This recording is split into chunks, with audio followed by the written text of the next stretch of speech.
नमस्कार, आपका स्वागत है। आप देख रहे हैं ब्लैक एंड व्हाइट ब्रॉडकास्ट और मैं हूं पंकज पंडित। इन दिनों सरकार का विवाद तो हर समय चर्चा में है, लेकिन हालात भाजपा में भी बेहतर नहीं नजर आ रहे हैं।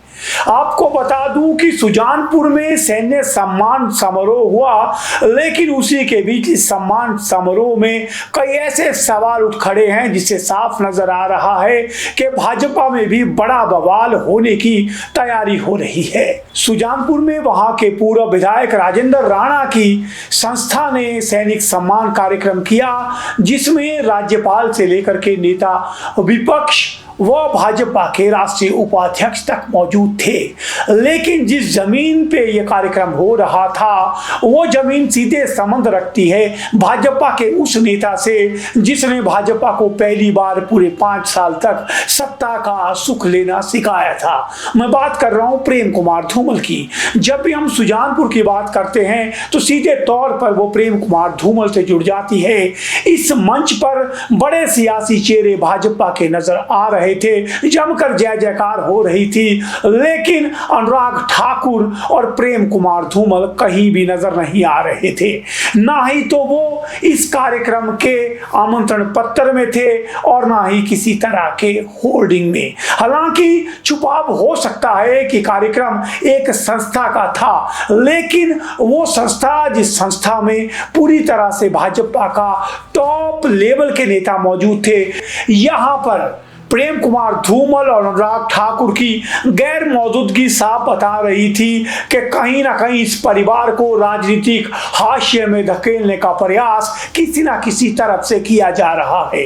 इससे पहले भी हमीरपुर में जो कार्यक्रम हुए थे जिसमें नेता विपक्ष जयराम ठाकुर मौजूद रहे हैं, वो भी काफी विवाद में रहे थे।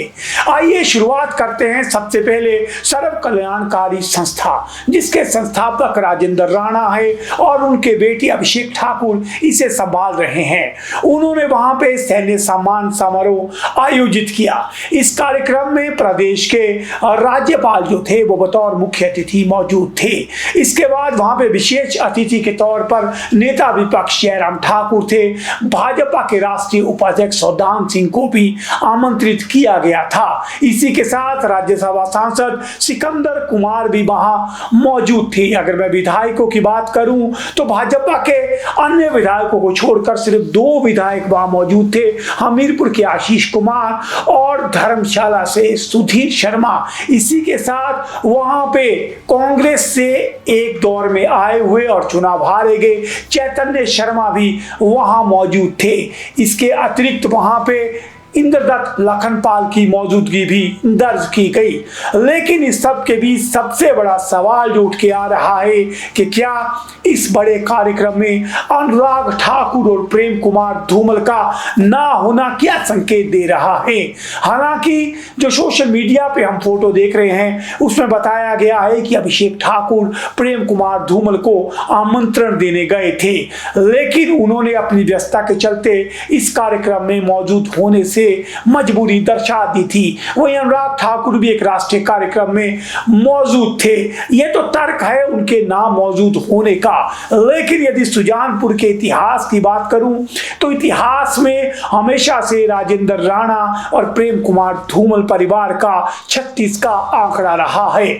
शुरुआत हुई थी जब प्रेम कुमार धूमल का साथ छोड़कर पहली बार राजेंद्र राणा जंग में उतरे थे और उन्होंने प्रेम कुमार धूमल को चुनाव में हराया था। इसके बाद राजेंद्र राणा भी अब राजनीतिक वनवास भोग रहे हैं। इस समय कैप्टन रंजीत राणा वहां से विधायक है, लेकिन सबसे बड़ी बात कि वही कैप्टन रंजीत राणा ने भी सबसे बड़ा सवाल उठाया है कि इतना बड़ा कार्यक्रम है लेकिन उसमें अनुराग और धूमल मौजूद क्यों नहीं। वहीं उन्होंने यह सवाल भी उठाया है कि 5000 पूर्व सैनिक सुजानपुर से संबंध रखते हैं, इसके बावजूद बाहर से सैनिक लाने की क्या जरूरत पड़ गई थी जो इस कार्यक्रम को इस तरह से बड़ा दिखाना जरूरी था। लेकिन भाजपा में सबसे बड़ा सवाल है कि क्या सुजानपुर, जिसे एक तरह से भाजपा की गंगोत्री कहा जाता है क्योंकि भाजपा ने सत्ता का सुख सुजानपुर के रास्ते से ही भोगा था, जिस तरह से यहाँ धूमल परिवार की अनदेखी हो रही है, अनुराग अनुराग ठाकुर के जिस तरह से प्रदेश के कार्यक्रमों के लगातार दूरी बढ़ती जा रही है, इससे भाजपा को कहीं ना कहीं भारी कीमत चुकानी पड़ सकती है।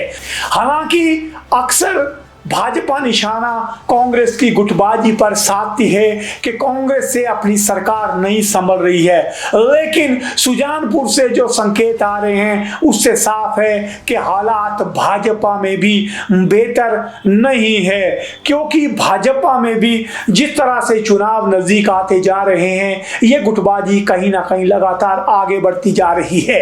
मुख्यमंत्री सुखविंदर सिंह सुक्खू भी कई बार कह चुके हैं कि भाजपा में जो कांग्रेस से आया गुट है वो असली भाजपा पर हावी पड़ता नजर आ रहा है। और सुजानपुर में भी कुछ इसी तरह से नजर आ रहा था कि वहां पे भाजपा के कई बड़े नेता जो है वो तो नजर नहीं आ रहे थे, लेकिन जो लोग कांग्रेस से भाजपा में आए थे वो सब मंच पर मौजूद थे और उनके साथ वहां जयराम ठाकुर की मौजूदगी भी थी। लेकिन देखते हैं कि इसका जवाब अब दूसरी ओर से क्या आता है, क्योंकि अनुराग ठाकुर हिमाचल दौरे पर 17 तारीख को आ रहे हैं। हालांकि यह सवाल जरूर उनसे पूछा जाएगा, लेकिन अनुराग ठाकुर हमेशा खामोश रहते हैं। लेकिन इस खामोशी के पीछे क्या छुपा है ये तो आने वाला वक्त ही बताएगा। लेकिन मेरी दर्शकों से भी राय है, आपको क्या लगता है कि सुजानपुर का ये रण है ये क्या पूरे प्रदेश तक जाएगा, और क्या धूमल परिवार को जिस तरह से साइलेंस लगाने की कवायद शुरू हुई है इससे क्या भाजपा को लाभ होगा या नुकसान? जरूर अपनी राय दे, क्योंकि मैं हूं पंकज पंडित और आप देख रहे हैं black and white broadcaster. Shimla hotel, घर के बाहर घर जैसा अपनापन। अपने वेकेशंस को सुनहरी यादों में पिरोएं शिमला होटल के साथ। राजसी वैभव और राजस्थानी आव भगत जो देगी आपको एक रॉयल फील।